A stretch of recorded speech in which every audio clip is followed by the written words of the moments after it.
午安啊，咁多位，今日係9月14號星期三嘅中午啊，咁啊恒生指數咧上晝嘅時候咧浮浮沉沉啊，最多咧升超過100點嘅，咁啊亦都跌嘅時候咧亦都跌過幾十點，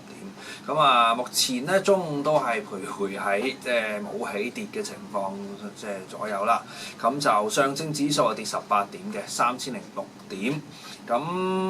目前嚟到睇咧，似乎市場咧都係好淡爭持，最主要咧因為恒生指數咧真係介乎喺20天線，大概係23,234點嗰啲位置咧，就可能要叫做震一震啦。咁亦都同時間關注我今朝講過啊，23,153點啦，8月份嘅頂位變依家嘅支持啦。咁我預期咧，外圍因為真係冇乜特別大嘅啲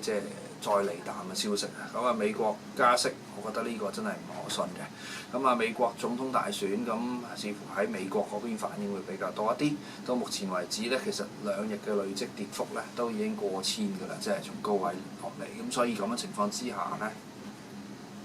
咧，一個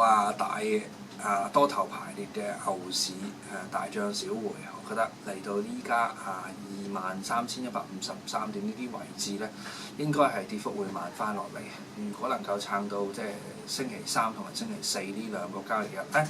星期五我哋放假啦，下個禮拜一咧有翻北水南調嘅支持喺度嘅時候咧，